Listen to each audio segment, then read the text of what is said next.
This is a very special interview because you, Rabbi David Fox Sandmel, played a key role, an important role in the Jewish interfaith dialogue at large and with the Catholic Church in special. You were ordained as a rabbi at the Hebrew Union College, a Jewish Institute of Religion in Cincinnati, right? Correct.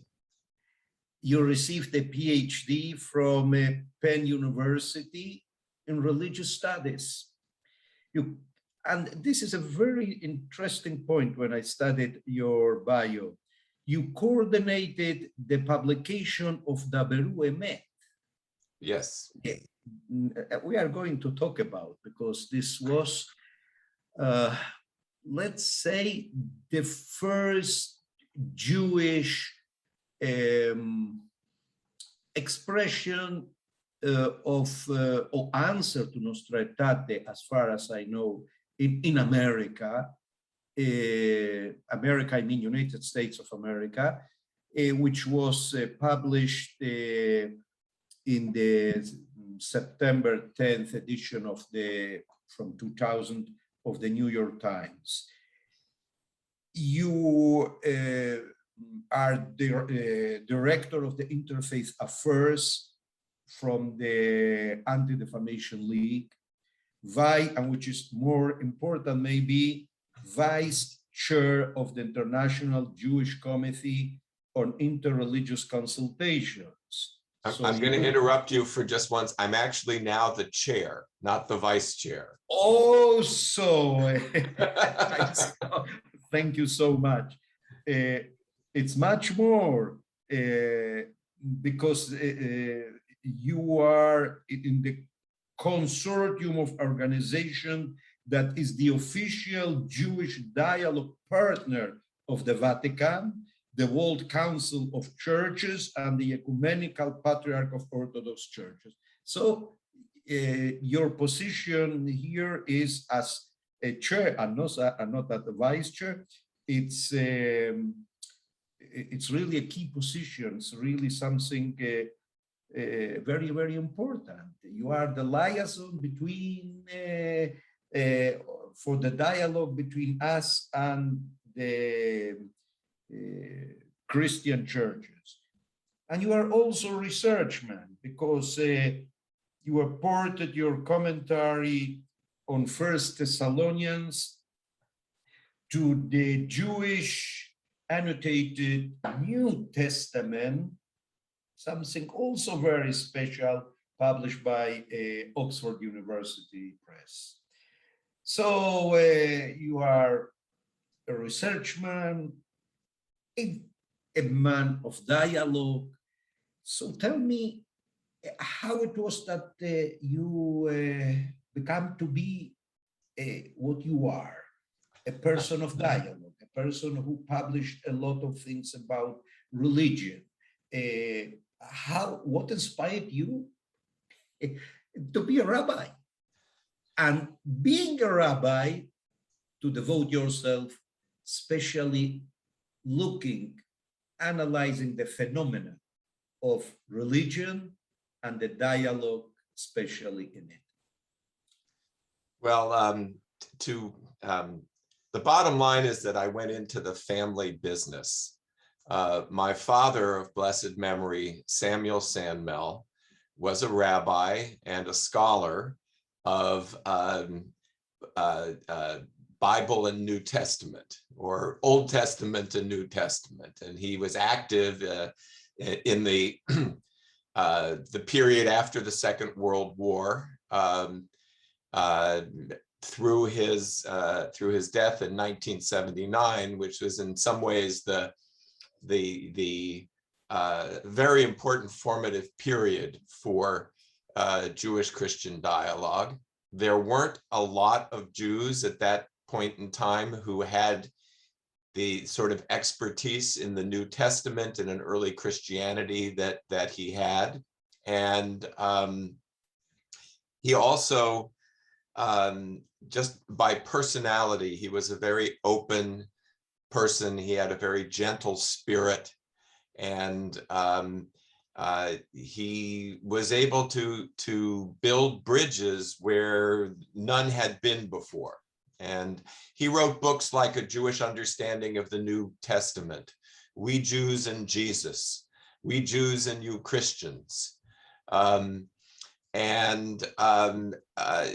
addition to that, that sort of academic and institutional sort of thing, our home became a center of dialogue. I mean, Shabbat dinner or Passover seders at our house, we always had Christian clergy, Christian lay people involved in this kind of work.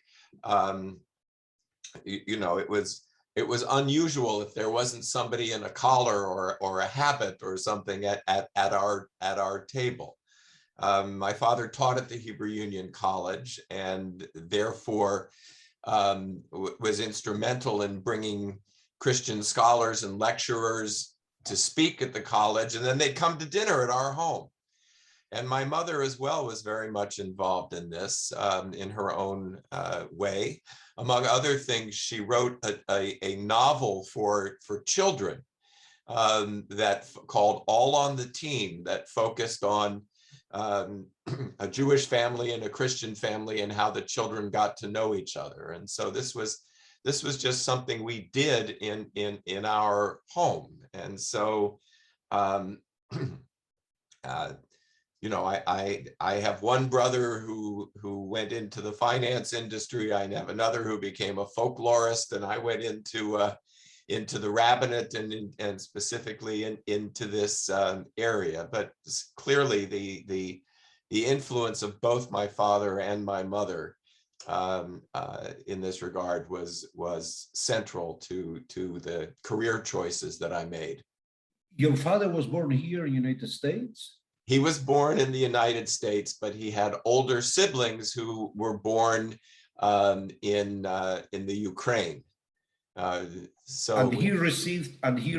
I would like to figure out how the image, the dimension of your father, and he received also his rabbinical hasmacha in Hebrew Union College. Yes, he did. And there are a few things that I think were instrumental. One was that after he was ordained, he became the Hillel director at the University of North Carolina in Chapel Hill. And just a few miles down the road was Duke University. In Duke University, there was a New Testament scholar named Harvey Branscombe. And my father had academic interests, and he was doing a little studying while he was running the Hillel. And Harvey Branscombe said, look, with your rabbinic background and your knowledge of languages, he knew Greek, he knew Latin, you should really study New Testament. And then World War II came along, and my father was a chaplain in the United States Navy with the Marine 3rd Division in the Pacific. And part of that experience was getting to know all of the Christian chaplains. And it really opened up his eyes to some of the possibilities there. After the war, he did his doctorate at Yale with Erwin Goodenough, who was a well-known scholar, especially on diaspora Judaism in the early centuries, the Dura Europos synagogue paintings and so forth. The symbolism also, yeah, I heard about him a lot. Yeah. And then when he completed his doctorate, Branscombe had become the chancellor at Vanderbilt University, and he hired my father to come and teach there, which is kind of a radical thing for a Methodist to hire a Jew to go teach in the South. But that's how he started his career. And a few years later, he was called to the Hebrew Union College, where he spent most of his career. And I sort of grew up there, indeed, to a great extent. The Hebrew Union College was our family's synagogue. That's where we would go for Shabbat and so forth. And so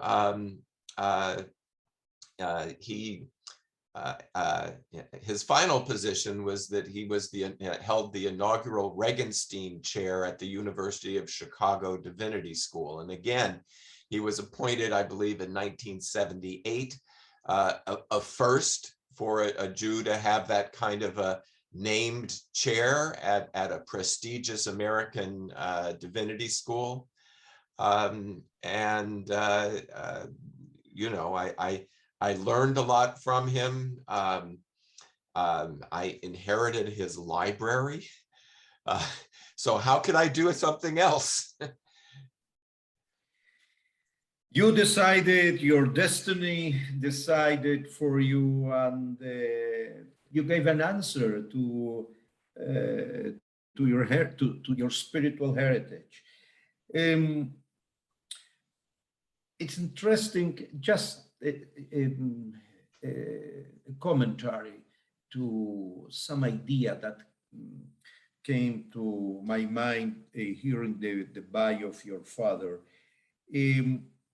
During the 20th century, were a good number of Jews researching New Testament. Before Second World War, even before the First World War, the most known about them was Joseph Klausner.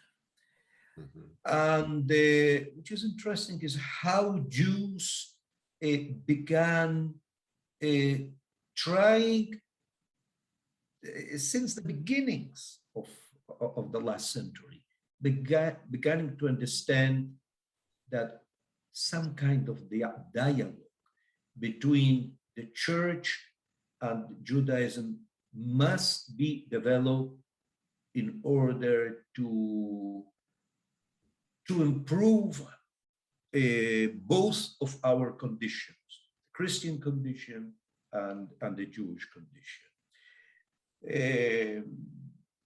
Among the Yiddish writers, I remember, for instance, Sholemash, when he wrote The Man of Nazareth, and other books, and that many Jews really criticized him a lot, Sholemash, for his writings. Mm-hmm. And even Joseph Klausner was very criticized for his investigations. And but it's interesting, this phenomenon. Before the Shoah, some people understood something must be changed, and we must work towards this change. Regarding Daberu Emet, because this is, as far as I understand, a very important point in your life, to coordinate this publication, which is really a central point in the history of the Jewish statements as an answer to Nostra Aetate. I remark that in America, because, you know, in Latin America, especially in Argentina, before Nostra Aetate, we had people who developed some kind of a dialogue, of deep dialogue. Some rabbis, some priests who really were very committed with the dialogue, and they they did a lot. They did a lot. I mean, my first congregation was Lamrot Akol in very close to the city Buenos Aires, what we call the province Buenos Aires. The rabbi, his name, he was also a Reform rabbi named Paul Hirsch, and he developed a dialogical work with the father Poli, who was the father of this area. He had a very important church. The area is named Vicente Lopez. And both of them used to organize, for instance, Kabbalat Shabbat, inviting the people from the church, and the father, once the rabbi talk, and the second time the father in the synagogue delivered the speech, speaking about anti-Semitism. I heard from him when Rabbi Hirsch was not got in a good shape. In the synagogue, this priest said in our synagogue, the main reason of anti-Semitism is ignorance. When you don't know the other, you can demonize the other, satanize the other. So in Argentina, we knew, and I published articles about the importance of dialogue in newspapers in Argentina before in the 90s, which means before the 2000s, the beginning of the second millennium. So, but here in America, it was something special. When I read about the impact here in America, it was something special. Tell me about this publication. Well, Dabra Emet emerged from some programs that had been underway at something which was then called the Institute for Christian and Jewish Studies in Baltimore. It's now the Institute for Islamic Christian and Jewish Studies, but back then it was just Christian Jewish Studies. There was a group of scholars that had been convened by the ICJS. They called it the Jewish Scholars Group. There was also a Christian Scholars Group, and they met periodically to talk about Jewish-Christian relations from an academic perspective. And at a certain point, the group of scholars decided that, or realized that, Jewish-Christian dialogue, as they saw it, was somewhat stuck. And it was stuck, in a sense, at a point where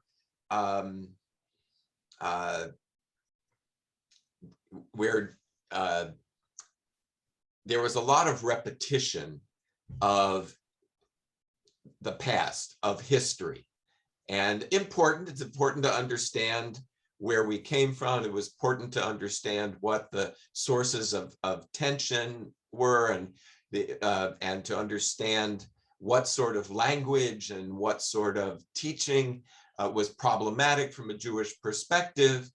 But I think that the scholars in the group were sensing a certain amount of frustration from their Christian interlocutors, which was, yes, we've done this, we understand, we acknowledge, we recognize these problems. When can we move to a second level, a higher level of interaction and discussion? And I think that's, in a sense, that was one of the things that drove Dabra Emet. It was clearly, if you look at the preamble, the introduction to the document, it clearly acknowledges the contribution of many Christians in the years since the Second World War to promoting positive Jewish-Christian relations, not just in the Catholic Church, but also among Protestants as well. And after this introduction, it says, and now we think that the Jewish community needs to understand this and be aware of it, and perhaps we can start discussing other things. And so rather than saying, here are the problems with Christianity, Dabra Emet started saying, well, what can we say from a positive perspective? Jews and Christians worship the same God. Jews and Christians draw inspiration from the same text. In other words, it was a way of saying, if it was 45 years since, or 35 years since Nostra Aetate, math is not my strong point. If it were 35 years since Nostra Aetate, and 50 years since or 55 years since the end of the Second World War, that enough has taken place, at least among a small group of professionals, that we can start to think about what specifically Jews might say about Christianity that was not merely defensive. And so that was, the Dabra Emet, of course, was a brief statement. I think it was about 1,100 words, but it also, as part of that, we produced 2 books. One is an academic volume called Christianity in Jewish Terms, where each chapter has a major essay by either a Christian or a Jew, and then there are 2 responses, one from a Christian and one from a Jew. And then there was another volume called Irreconcilable Differences with a question mark, a learning resource for Jews and Christians, which was written with the idea that congregational learning groups, ideally Jewish and Christian congregations together, but it could be separately, would use this book as a resource. And so it was not merely a statement, but it was a project that we hoped was going to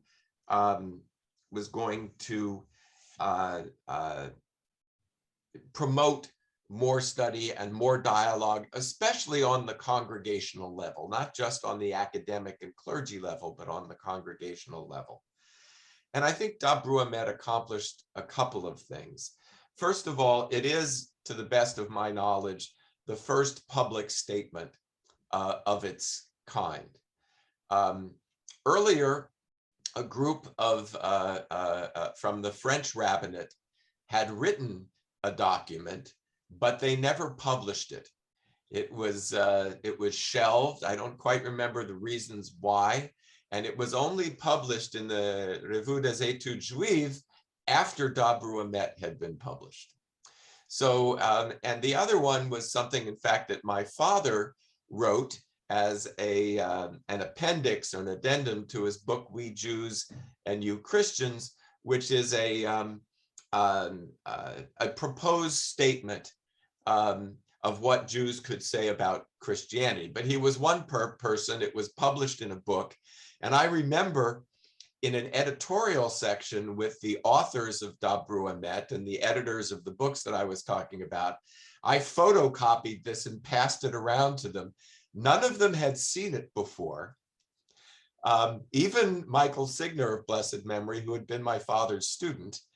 And it was remarkable how many points of contact there were between the 2 documents. But Dabra Emet really did open up, I think, the possibility here. And I should add that Dabra Emet was endorsed by a wide range of Jewish scholars and rabbis, primarily Orthodox, primarily conservative Reform and Reconstructionists, but there were some notable Orthodox names as well. And yes, it was also primarily North American and United States, but there were some international folks as well. And I think it laid the groundwork for what subsequently were very important statements. In 2015, again, the French Jewish community this time actually published a statement on Jewish-Christian relations. You then had a group of Orthodox rabbis associated with the Center for Jewish Christian Understanding and Collaboration. I think I have, or cooperation. I forgive me if I didn't get the name quite right. That's associated with Rabbi Riskin. They put out a statement called "To Do the Will of Our Father in Heaven," and subsequent to that, the Chief Rabbinate of Israel, the Rabbinical Council of America, and the Council of European Rabbis, I believe, again, if I'm doing this from memory, but put out. this is part of the history of the 21st century. Of the right. It's a late history, let's say. Yeah. They put out a document called Yes. Between Rome and Jerusalem, or Between Jerusalem. Probably Jerusalem went first, Between Jerusalem and Rome. But what you see here is from a period in time in which especially some in the Orthodox community were very careful about getting involved in dialogue with Christians. There's been quite a move, quite a change in that community, and to the point where a document like Between Jerusalem and Rome could be published over the, with these Orthodox organizations. So, I think that Dabra Emet opened the door, in a sense. And I also think that again, it helped move the dialogue to this higher level. And again, I think someone put it this way: some of the Christians, especially Christian scholars who were involved in this, said, I've already taken the introductory course. I've taken Jewish-Christian Relations 101. I want to take an advanced course here. Now that we've acknowledged the past, what can we say to each other in a forward-looking manner? And how can we be in the world together? So. Yeah. On 2010, in Argentina was published our book of dialogues between the current Pope Francis and me. Mm-hmm. And this was really, I understand that in this way, that this was really a book of dialogue. We spoke without, for sure that you saw the book, we spoke without any barriers, without limits, saying each the other our own conceptions regarding the different themes that we analyze together, talking freely and in a real dialogue. Not only analyzing the past, but especially we analyze the past only in order to know the truth, as when we analyze the behavior, the attitude of Pius XII with his silence during the years of the Shoah. But, and he said, he remarked that we have to know the truth in order to build something for the future. We can do that only knowing the truth, and because that he opened the archives. That's exactly what I was thinking about when you said that, was the archives and his comment about not. Yeah. And this was really now looking from some time distance on the book and judging the book and comparing the book with the declarations. We consider that it's not a time for declarations. It's a time for let us do.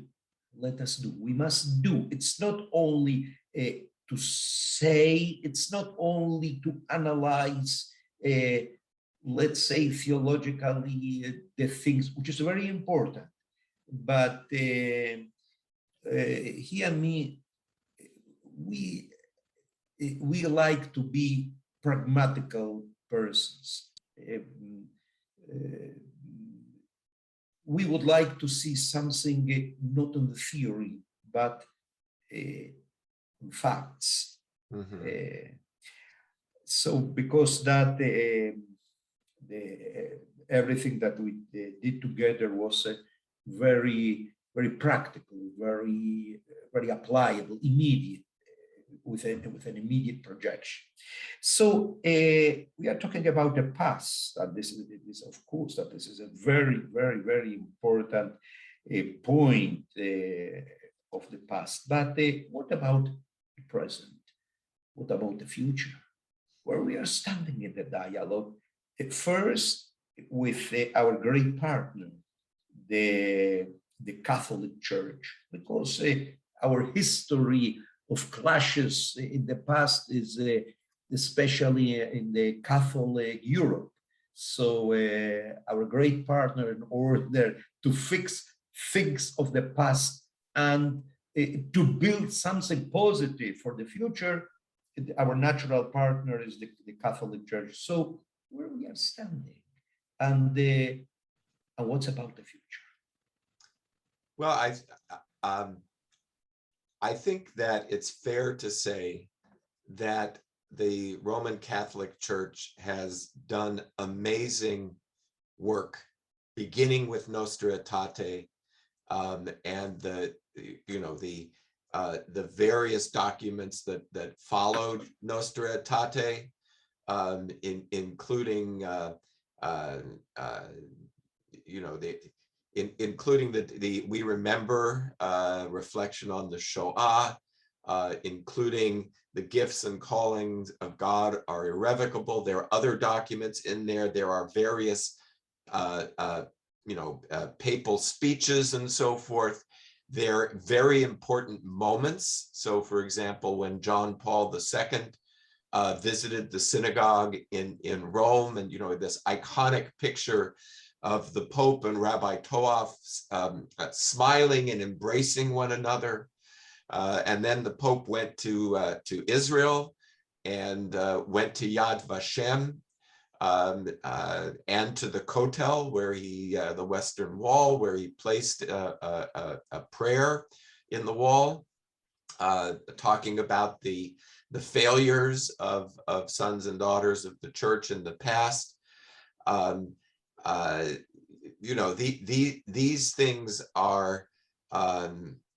These things are all very important, and they bring us to, my point is that on the highest level, the church has both said and done very, very important things. And I mentioned Michael Signer earlier. I'll mention him again. He would say that in terms of theology, the Vatican has done,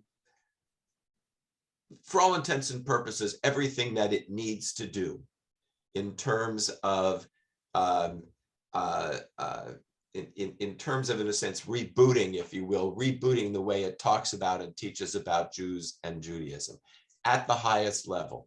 The big challenge now is integrating that into the daily life of Catholics around the world. And so, and it's, it's reasonable to think that from a certain perspective, it's comparatively easy to put out documents. It's much more difficult to inculcate that into the life of the church, especially in places, it's a global church, right? And many of those places, there aren't Jewish communities. So why, if you are the rector of a seminary in Chicago, for example, I used to be on the faculty of a Catholic seminary in Chicago. There's a big Jewish community. There's a reason why you want to have somebody teaching Judaism. There's a reason why you include that in the curriculum, at least as much as you can. But if you're in some other part of even the United States or other parts of the world where there are no Jews, and you're running a seminary and you need to teach the Bible, and you need to teach preaching, and you need to teach pastoral counseling, you're not going to feel the pressure to put interreligious dialogue in there. And if there aren't Jews in your community, you're not going to have opportunities to visit and to exchange. And so we find that many of old rhetorical devices, for example, talking about the Pharisees in a negative terms, talking about the law in negative terms, talking about the Jews being responsible for the death of Jesus. All of these things are no longer appropriate and acceptable in terms of what the church teaches, but teaching that on the ground level, as what a friend of mine would refer to as on the retail level, is, I think, the biggest challenge that we have now. And it's very, very difficult to retrain and to make those kinds of changes. And again, from the perspective of the Jewish community, these are top priorities. We have to recognize that the church has all kinds of priorities, not that they're ignoring the Jewish community, but we're one of many priorities for them. So how can we work together? How can we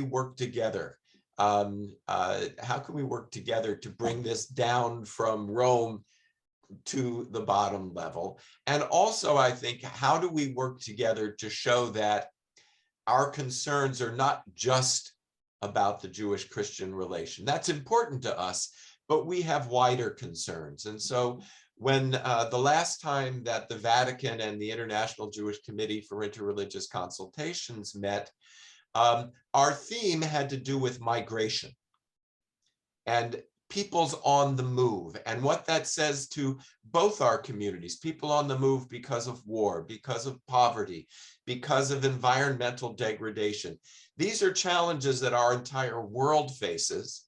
And as Jews and as Catholics, we should be concerned about these matters, and we should be working together on these and many other issues. So in some ways, I think that and here there's a Vatican document called Dialogue and Proclamation, which talks about 4 kinds of interreligious dialogue. There's the theological dialogue, where, priests and rabbis sit around a table and talk about things. There's the dialogue of experience, when you go to someone else's house of worship or to a ritual, and a funeral, a bar mitzvah, a Hanukkah, whatever. There is the dialogue of just living together. Your neighbor may not be the same, and yet you live together. You have a cup of coffee every now and then. And then there's the dialogue of action, when people work together in their communities to make their communities better. All of these are important. They rest on, in a sense, the theological dialogue that made it possible to see the other as a partner rather than as the other. But all of these make this sort of work possible. Very, very interesting. This reminds me that at the end of the 20th century, when in Argentina I used to talk with people related to Jews, related to the dialogue, with a commitment to dialogue, to interfaith dialogue. So they told me exactly your words, but our great concern is to bring the dialogue to the Catholic Jewish congregations, especially to the Catholic congregations, to hear another kind of theology. And then current Pope Francis, when he was Archbishop of Buenos Aires, he did a lot. He came twice for the beginning of Slichot, before before Yamim Noraim, is he came twice and he delivered a special speech to his older brothers, and he also asked from me to deliver a speech. I spoke about prophecy, the meaning of prophecy, and especially in Jeremiah, studying some part of Jeremiah, with the seminarists of the high seminary, so it's called in Spanish, in Buenos Aires. And after the speech, he was present, he introduced me then. And after this, this speech, he told me, you cannot imagine how important was your presence in the seminary, talking about prophecy, to change the image, to do, to spread a new reality, and your words to work together for Tikkun Olam. This is together with the Muslim world and with the Christian world. This is what we can find in Rambam when he analyzes in Ilchot Melachim, at the end of Ilchot Melachim, the halachot, the laws for the time of the Mishnayot, for the time of the Messiah, when he says that the idea of the blessing that the Catholicism, the Christianity, had, and the Muslim had, because they spread in a great success throughout the world, is as a consequence that God, in his way for the redemption of the world, prepared a special mission for these two Abrahamic religions. Okay, it's clear the way. Now let us see how to transform the ideas into facts. My dear Rabbi David, thank you so much for sharing your thoughts and the history, and I would say the passion of your life with us here at the Gratz College. And would you like to add something, some special reflection on that, what we spoke? Well, I think that we live in a world that is facing so many problems, and we're not going to be able to solve them individually. We can only solve them if we work together across various lines of difference, whether it's political difference or religious difference. And I think that interreligious dialogue provides a model that can be used for, again, for building bridges, for bringing people closer together, for demonstrating that the past doesn't have to be determinative of the future, and that shared human values can help us see the spark of the holy in other people and encourage us to face the challenges that lie ahead of us as a human population on a planet that is increasingly smaller. So. This is the great lesson, what you said, that we have to learn from the terrible experience of the pandemic. The only way to overcome the great perils that we are exposed to, not only perils from nature, but all kinds of perils, from spiritual perils and all to those negative factors that we as human beings are exposed to them. The only way to be safe from them is being together, as you said, is recognizing the spark of God, the sanctity which is in our neighbor, because he is our brother. Thanks a lot, David, and for sharing this moment, as I said, and let this be this conversation, our thoughts, our ideas. I feel that is to talk about that, to analyze together, that this is also a kind of prayer to God. Amen. Thank you a lot. Okay.